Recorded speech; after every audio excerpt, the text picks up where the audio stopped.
Dmitry, when you look at Ukraine right now, we've seen that Victoria Nuland was visiting Kiev and talking with Zelensky. How did you find it? Well, it was her goodbye tour. I don't think anybody is going to tolerate her presence any longer because her entire Kiev gambit, as it were, is a complete and horrible disaster.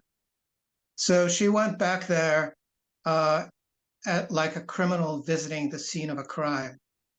And what could she do? Well, she looked really bad, you know. She doesn't have a game anymore. I mean, what can she do? Make suggestions? Well, she's already made a lot of really awful suggestions.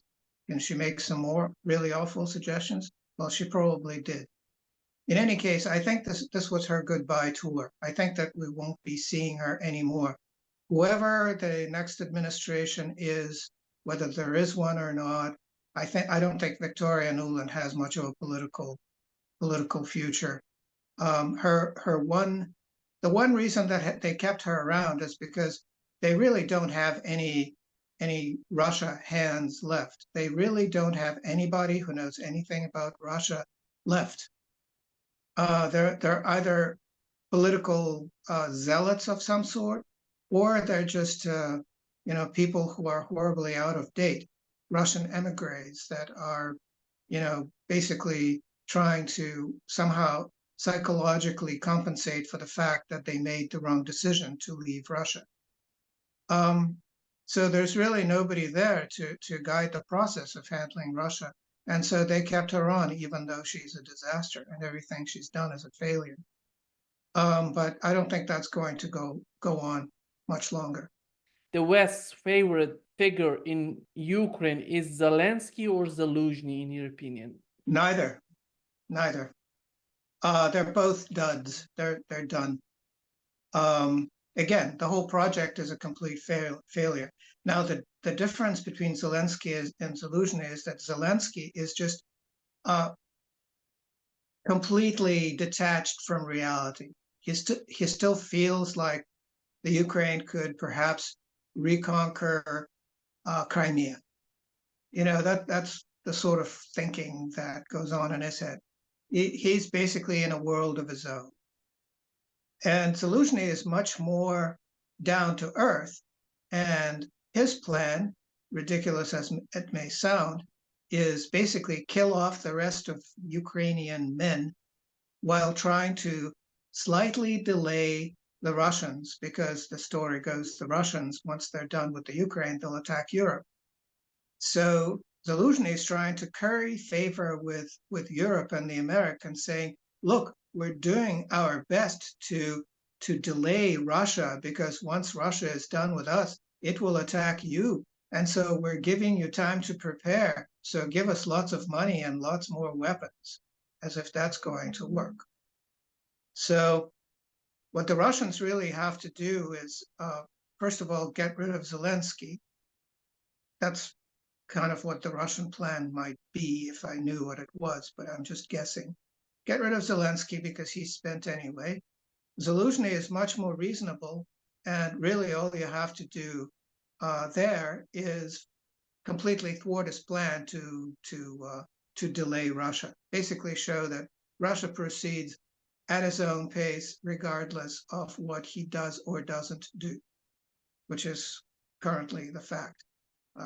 Over the past 5 days, Russia has reconquered about 100 square kilometers of former Ukrainian territory, which is about as much as it took all of the Ukraine to all of summer, 90 days, to reconquer at a cost of something like 90,000 lives.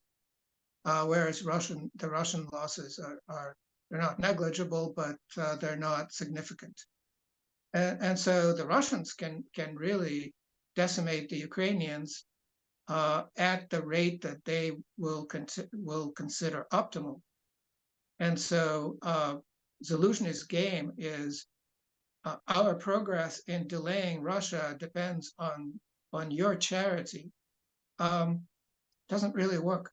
There are rumors about moving the capital of Ukraine from Kiev to Lvov. How serious is that, in your opinion? I think it's a stopgap. I think the final destination is Geneva, somewhere on the shores of Lake Geneva, in a nice little mansion, an emigre government.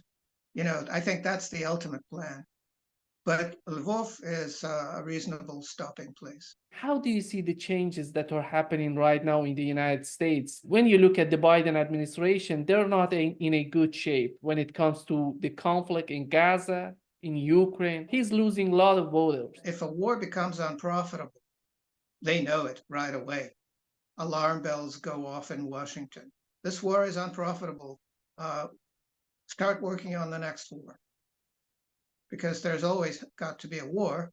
The military industrial complex has to be fed. But the war has to be profitable. So is Israel profitable? Well, no. Maybe a war with Iran? No, we can't fight a war with Iran. Taiwan, would that be profitable? No. So they're really stuck. They're grasping at straws. They can't figure out what the next profitable war is. But one thing that they have definitely figured out is that the war in the Ukraine is no longer profitable. And so the difference is, I think the Democrats and the Republicans deep down agree that this war is no longer profitable, because that's numbers, and they can talk numbers. They're good at that. They're business, all of them, lawyers and businessmen, not military strategists by any stretch of the imagination. But basically, the difference between the Republicans and the Democrats is that the Democrats basically have one foot in the grave, along with all those dead Ukrainians. They can't really shake Ukraine off that easily. It's on them. They've been soiled. Whereas the Republicans can now claim that this is all a Democrat problem, sort of, and try to walk away from it and do the usual thing that they do, is declare a victory. For instance, a type of victory might be, look, we've successfully relocalized, that's a fancy new word, relocalized the Ukraine in Kiev, in Lvov. See, it's a whole new country, and it's going to somehow make payments on its debt, which is really very, very important, because that's about money. And the Russians, they can have all of that terrible territory with the terrible people who live there, and we don't want to have anything to do with them because they're such a disappointment. They just don't understand democracy. So that would be a very reasonable sort of typical American exit strategy as far as the Ukraine is concerned. So basically, that's what the Republicans would want to do. They probably want to figure out a way to start talking to the Russians about it, and figure out what the Russians would agree to take on as their responsibility. Because one of the things they don't want is the Russians basically folding their arms and saying, well, you broke it, you own it. You're suckers, keep sending the Ukrainians money, or they will start attacking you, because they're armed well enough to attack you in all sorts of ways. Do you want your military bases in Europe attacked by some upset Ukrainians? Well, then give them some more money. And that would be a very reasonable Russian stance. An unreasonable Russian stance would be, okay, you want to leave? Fine, we'll just take over the entire place and start paying their keep, even though you're the one who broke it. The Russians aren't likely to do that.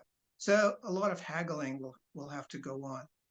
So the Russians will probably just take the entire Black Sea littoral completely. No questions asked. Just give it to us, it's ours. Okay, fine. Now let's haggle over the rest of it. And that will go on for quite a while, I believe. If I were to mention the losers of this war in Ukraine, obviously the first loser gonna be Ukraine, and the second one would be Europe, especially Germany, because they've lost a lot in this war. When you look at the German defense minister talking about fighting Russia for decades, they're preparing to fight Russia for decades. How reasonable is this kind of mindset, in your opinion? Well, one way to survive is to declare war on Russia and surrender immediately. And That's not a bad strategy. Countries have survived that way before. Some countries have switched sides many times. Look at Bulgaria. First they're on Hitler's side, then they're on Russia's side, then it just goes on like that.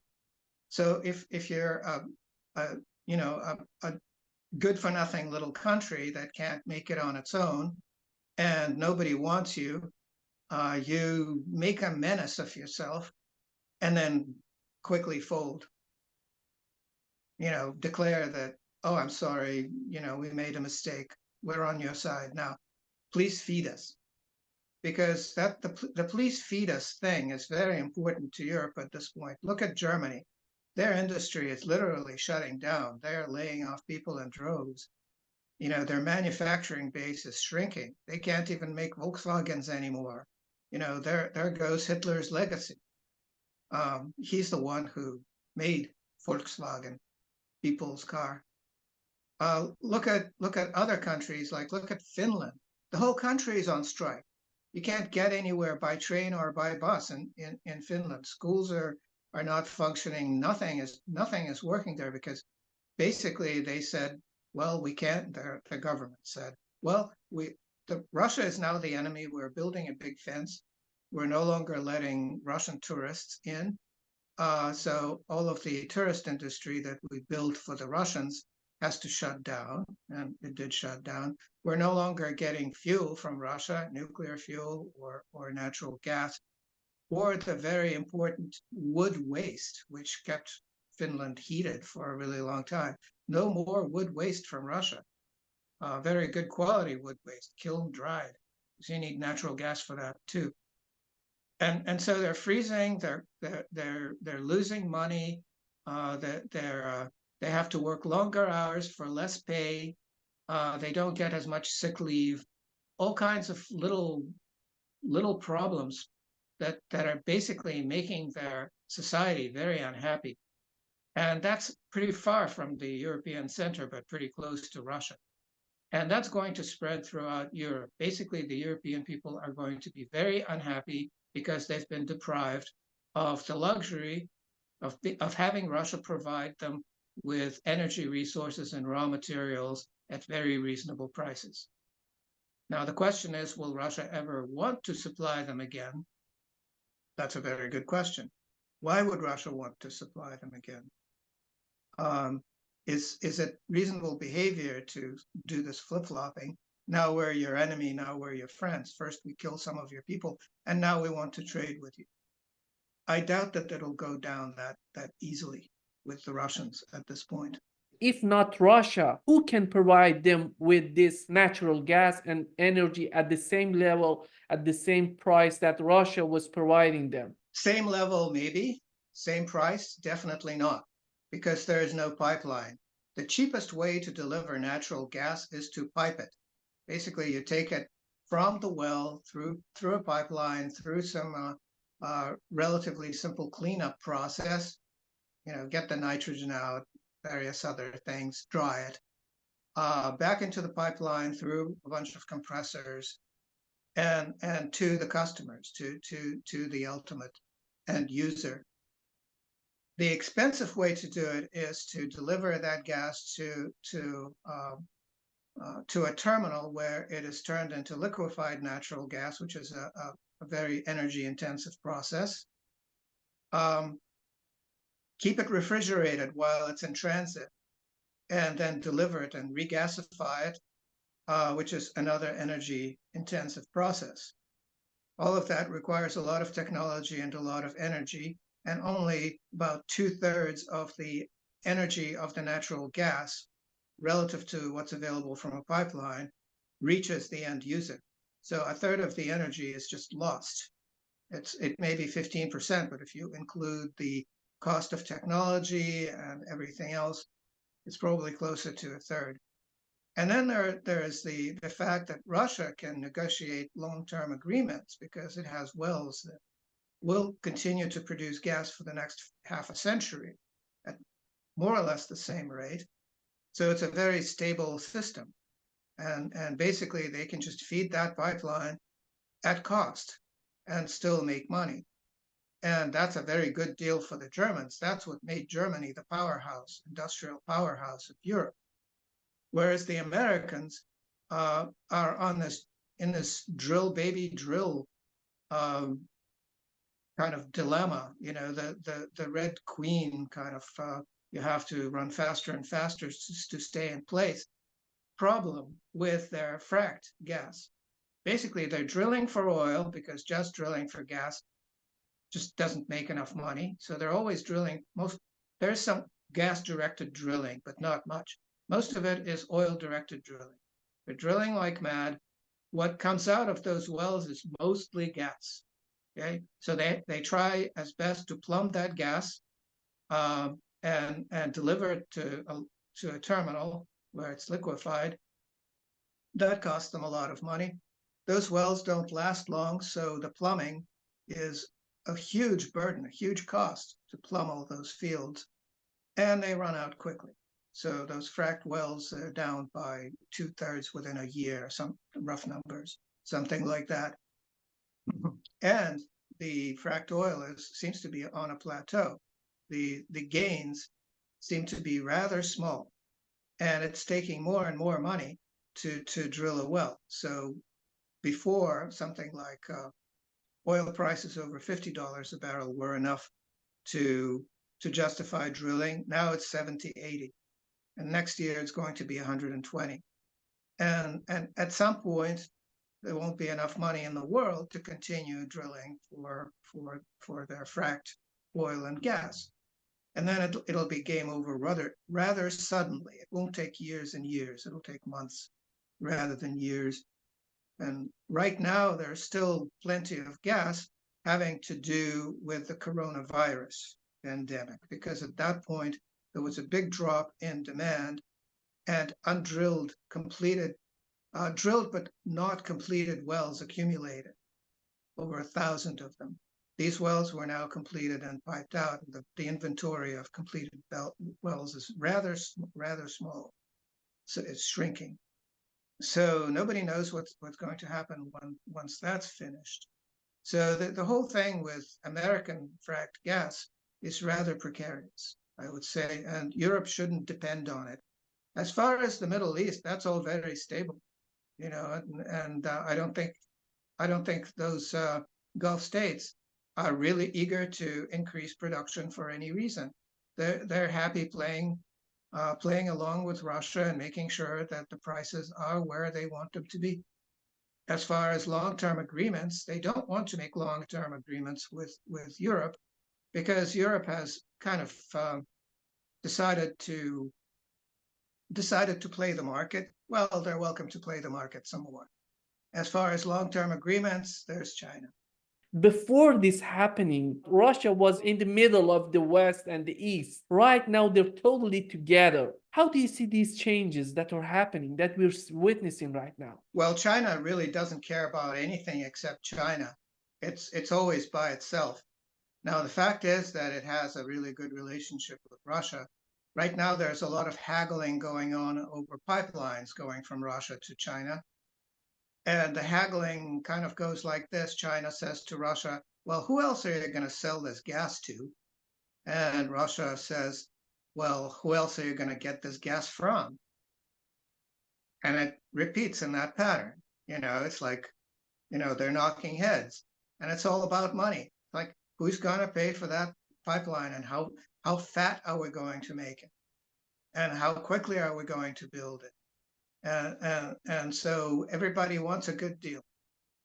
The other thing that's happening between Russia and China is there are lots of students going back and forth, lots of tourists going back and forth. The Russians have discovered Hainan Island, which is their new kind of Disneyland, direct flights, all that, easy visa requirements. So they love that. And St. Petersburg is just chock full of the Chinese again. They're just all over the place. And so that's another thing that's happening. As far as China standing behind Russia as far as the Ukraine, well, that's like China buying a lottery ticket and saying, we bought a lottery ticket and we're keeping it. We're not throwing it away. And now China is saying it's a winning lottery ticket and we're going to cash it in. And that's really how as deep as it gets, I think. Basically, everybody knows that the Ukraine has lost and Europe has lost and the United States has lost in Ukraine, that Russia is winning, that Russia is in no hurry, neither is China. But now that it's completely obvious, China can get more dividends from saying it stands with Russia than by not saying. So that they're just calculating their own national interest. It has nothing to do with Russia per se. It's not like they're they're kissy huggy with the Kremlin. It's like it's a business relationship. Everything is business with the Chinese, and so it's good business. That's all it is. China and Russia are doing good business, and the politics are falling into place. The other thing that China is thinking of, in my opinion, when you look at the situation in Taiwan, they know if they don't side with Russia, who can be their partner in this conflict between China and the United States? Well, I think that this has mostly to do with geography. China doesn't really have to face off the United States on its own. It can call on Russia to do that, to help. And that's a really good thing for China.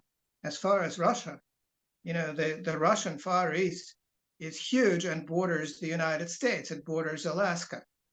So having China there to help is very helpful, because then Russia doesn't have to face the United States alone in the Far East. Russia doesn't have that much population. It's working on it, but it doesn't have that much population in the Far East. It's a relatively new part of the country, still being settled. And after the Soviet years, there was a period where it lost population. Now it's sort of trying to combat that. But having China there to help is very, very helpful, very helpful. So it's synergy having to do with geography. Recently, Japan and Germany signed a military pact aimed at containing China. And when it comes to the relationship between China and Japan, what would China want from Japan? Are they afraid of China attacking them? Why they're doing this, in your opinion? What's the reason behind this? Uncle Sam told them. There was a similar thing between Japan and South Korea. They Biden got their leaders to fly to Camp David near Washington. And it's sort of like they can't really decide anything themselves, but if the US tells them, then they just do it. They sang karaoke and whatever else. If they were told to dance, they'd dance. So this is just a question of their American master saying, okay, you two now kiss. And so they kiss. What choice do they have? They don't like each other, but that's what they have to do. There's no love between South Korea and between Korea in general and Japan, none whatsoever. And yet this happened. Similarly, joining up Germany and Japan brings back really bad memories. It's just the optics are awful. And so I don't think the Germans or the Japanese are actually dumb enough to go for it. And so the only reason they might go for it is, again, Uncle Sam telling them to kind of like, okay, hug and kiss. And so they do, because they have no choice. They have absolutely no ability to make their own decisions. And that's all that means. Basically, it's Washingtonians grasping at straws, knowing that they're losing their grip on the world, and trying to come up with some kind of a, maybe here we try AUKUS, and here we try to join up South Korea and Japan, match made in hell, and here we're trying to join up Germany and Japan, another match made in hell. What's next? I don't know. They're really running out of defenseless little nations that they could somehow manage to team up. But this one is particularly funny because, if you think about the optics of it, Germany and Japan, what are we Are we back to World War II now? World War II reenactment? Is that what we're looking at? Except instead of Russia, we're doing it with China, world's largest economy. Is that a good idea? No, it's a very stupid idea. And yet we're seeing it. In the United States, they're talking about bombing Iran. How serious is this type of mindset, considering both parties, Republican and Democrats, when it comes to the blob, to the elites of the United States? How serious is this kind of mindset, in your opinion? Well, it's serious in that it's ingrained. I mean, how many years ago was it that they wrote the song "Bomb, Bomb, Bomb, Bomb, Bomb Iran"? Long time ago. It's basically a takeoff on a 1950s doo-wop hit. That was a long time ago, and so they're always dreaming of bombing Iran, but they never can quite do it because Iran is not a country to be trifled with by any stretch of the imagination. And I think they've lost. I think they've already fought Iran and they've already lost. That general that Trump had assassinated, he established this crescent that used to be called the Shia Crescent of various insurgents all around Iran, as far north as Azerbaijan and as far south as Yemen. And all of those logistics have been sorted out. So now it's possible to load up a tractor trailer with rockets in Iran and drive it straight to Yemen through all the customs posts, because all of that has been arranged. Even Saudi Arabia, which is not Shia, is okay with that happening, strangely enough. Even though they had certain disagreements with Yemen over the years, big ones, they're okay with this. And what it's turning out now is that the Shia crescent is not Shia. It's also Sunni. It's also Marxist-Leninist. It's also all of those military types all over the place who went to military academies in Russia over the years. They're all very well trained, very well armed, and their ideology is the ideology of destroying the great Satan and the little Satan, which is Israel. That's really their point of agreement, and it doesn't matter what type of Islam or whether they're religious or not. They're all very much aligned and in agreement. And now they have a strategy. Basically, Iran doesn't have to lift a finger. They have all of these proxies. All they have to do is, keep supplying them with rockets. And they'll keep lobbing those rockets at US military bases in the region, killing Americans. What the Americans can do in response, since they can't do anything on the ground anymore, is basically lob some tomahawks, ineffectually, maybe killing some civilians, but we don't know, but not really doing any damage, because it's been proven that you can lob tomahawks at something for years and years and years, and not much happens. All of those rockets are in tunnels and dispersed, so they're very hard to get at. And the end result will be that the Americans will pull out of the region. So the only remaining question is, how long will it take them to realize that they've lost and to leave? And whether they'll still have enough money to repatriate all those troops and resettle them and get all that war material out of there, or whether there's going to be a few years after this gigantic military flea market in the region, where all of the weapons that the Americans will inevitably leave behind will be sold at various types of auctions. And that's how I see the future. But I don't see a war with Iran, because the Americans cannot keep their industry open, can't get all of those tractor trailers running on the interstates without oil from the Middle East, from the Persian Gulf. The Persian Gulf, half of it is Iran.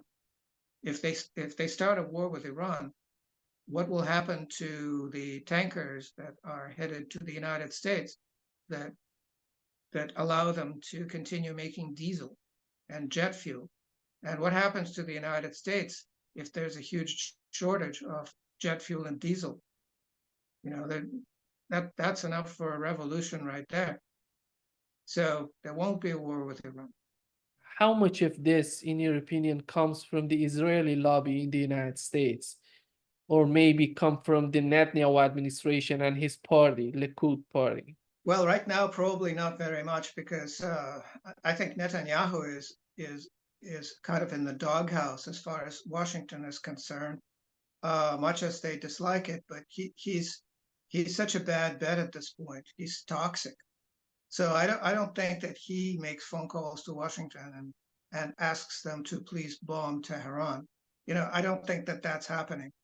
I think what's happening is that there's a lot of almost cultural inertia now, where okay, we have certain enemies. We have North Korea, but we can't touch them, because if we touch them, then we also touch Russia and China, and it's World War III.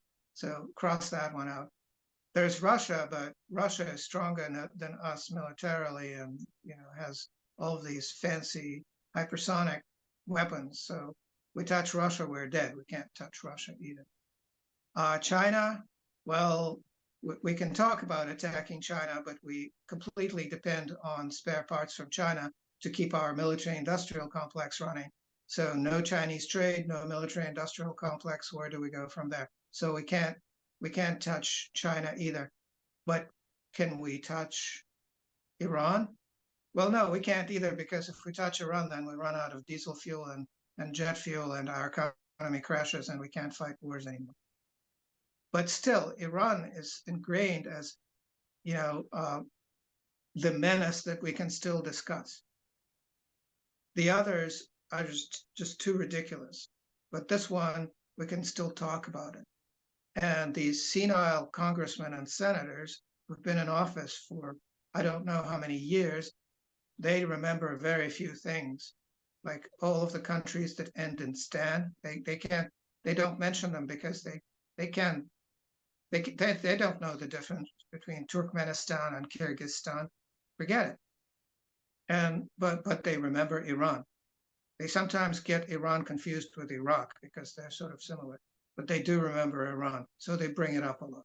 The Netanyahu administration is agreeing on a ceasefire in Gaza. Do you see this as a force coming from the Biden administration, or they're not in a good shape in Gaza, that's why they're going along with this plan? Well, the Gaza operation failed. Basically, they have realized that Hamas is not some little military group. It's the entire population that voted for Hamas. If they kill a Hamas member, another one pops up in his place. If you kill a Hamas commander, another commander pops up in his place. And that can go on forever. Meanwhile, what's going on there is genocide. Nobody likes Israel anymore. Israel is losing lots of money as a result of that. That is going to be a terrible problem for Israel.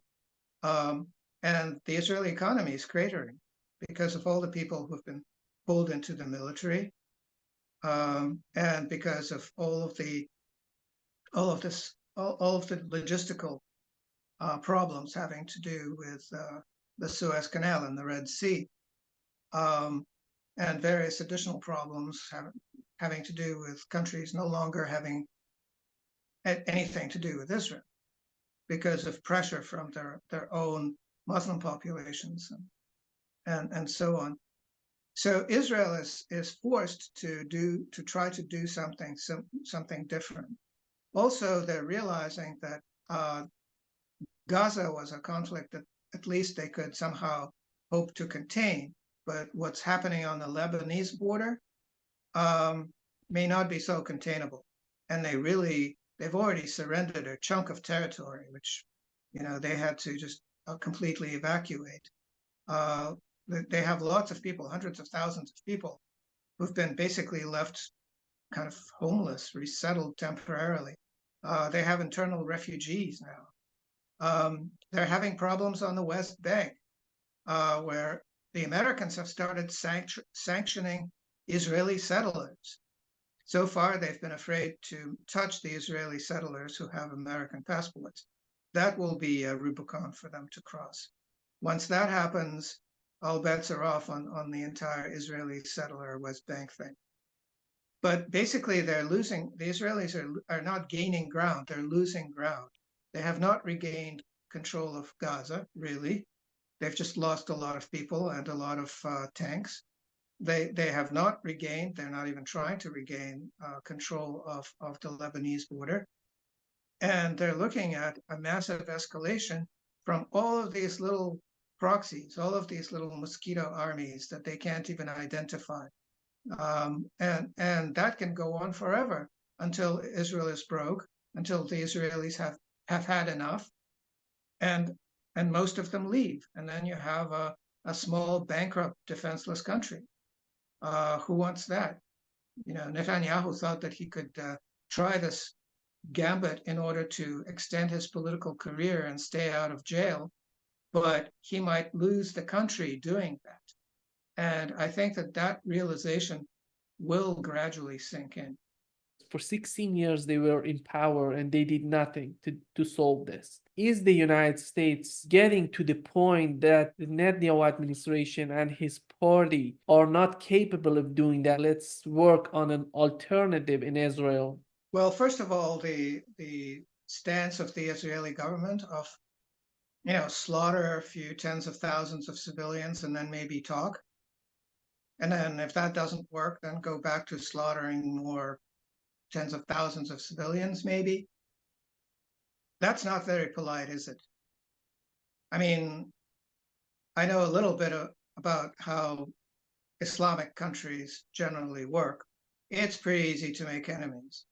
It's very hard to make friends. Once you make enemies, generally you have to either die or you have to pay blood money. Now, Israel doesn't have enough blood money to pay all of the Palestinians. So a lot of Israelis will have to die. You know, that's like the very simple kind of understanding the mindset kind of situation.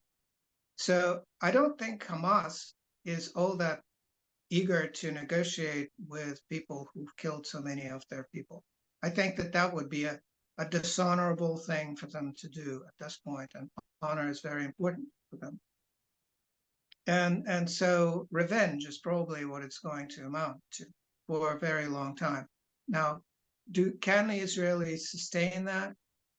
I don't know. Now, the other thing is that you might say that, well, if we usher Netanyahu and his people and maybe even the whole of Likud out the door and get new people in, maybe that'll change something. Well, you have to understand that the vast majority of Israelis actually hate the Palestinians, don't consider them as human, and want them killed. So it's not like they're going to ever elect anyone reasonable. More likely, they're going to say, well, you know, the Palestinians are absolute beasts, but we can't win. So we're going to, I don't know, pick a place. Paris. We're going to Paris. And they'll pack their bags, they'll take a taxi to Ben Gurion Airport and they'll fly out, never to come back. So that will probably be a pattern. Now, eventually you will have this rump of government, and it'll somehow have to retreat or surrender, although with a tiny country like that, there's nowhere to retreat to. You know, usually the way things have ended up in Palestine before is the Jews end up in a citadel where they drink their own urine and eventually die. All of them.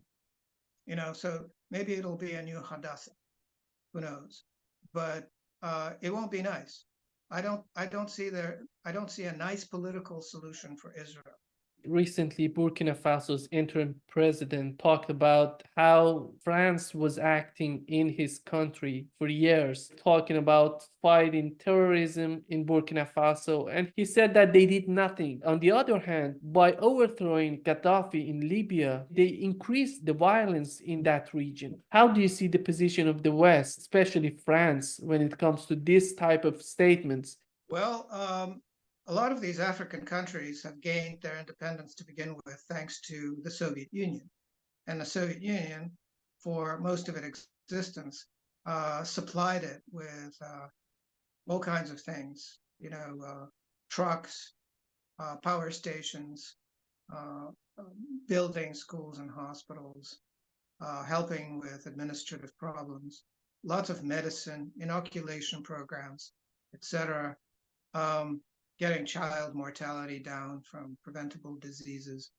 All of that the Russians have been involved with. And then when the Soviet Union fell apart, the Russians went home because there was no money coming in. They couldn't stay there.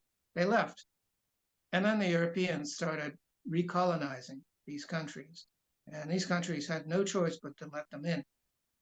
France got control, more or less, of its old colonies back, reintroduced, started printing its own money with onerous strings attached, started various mining operations that the countries such as Niger did not benefit from much at all. All of that uranium that was mined in Niger just went to France. And the Nigerians didn't get jobs, didn't get education, nothing. And so that's been the pattern of recolonization. But now Russia is back, and all of the Africans, it was already a few years ago, a couple of years ago, they all went to a big conference in Sochi, a Pan-African conference, where basically they expressed joy at the fact that Russia is back and is going to continue helping them. Because there's a huge difference between the Europeans and the Russians as far as the Africans are concerned. The Russians don't treat anything different from them. The Europeans, no matter what they say, treat Africans as an inferior race. That is so culturally ingrained that they can't do anything about it. And the Africans know that. The Russians, they go to Africa, they just basically go native. That's what the Russians do everywhere, because Russia is so diverse, it has so many different groups. Russian is a kind of like a name that applies to lots of different groups that nobody knows. They're separate ethnic groups outside of Russia. So outside of Russia, they're all Russians. Inside Russia, they're Yakut. Who knows what a Yakut is? Well, in Russia, people know. Outside of Russia, they don't. So they go to Africa and they sort of meld with the local population to a very large extent, whereas the Europeans build compounds behind barbed wire fences and security service, and that's how they prefer to live. So the Russians are very natural within that environment. The Europeans are not, and that change will be taking place. It's already taking place. When you look at what's happening right now to Imran Khan in Pakistan, how do you see the reaction of the people in this country? How long does it take that they get to this boiling point and say enough is enough? We are not happy with these type of decisions that coming from outside of our country. We want something domestic. We want to decide about our destiny. Do you see this happening in Pakistan? I really can't tell when the boiling point will come. I see that Pakistan is inundated with Western agents who are quite able to manipulate local politics in all sorts of ways. A few years ago, I was amazed to find that the CIA, for instance, can operate absolutely freely, can kill local people with no consequences. Just basically get out of your car or your Jeep, shoot a Pakistani, get back in and drive off, and the local police do nothing. that basically it's sort of an occupied territory. So as the hand of London and Washington grows weaker, some Pakistanis might be able to be more assertive. Imran Khan has pretty much signed his own death warrant by going and talking to Putin pretty much on the day Putin announced the special military operation in the Ukraine. That was just unspeakably rude as far as the Western masters were concerned. So basically, after that, he was in for it. It was basically everything else that's been happening to them since then is retribution for that act of independence. And so that's very unfortunate for him, and it's unfortunate for Pakistan. But I don't think that there's going to be anything sudden happening there. Basically the Pakistanis are not really rebelling. They're not revolting. They're letting this happen. The legal system is functioning as if this was normal.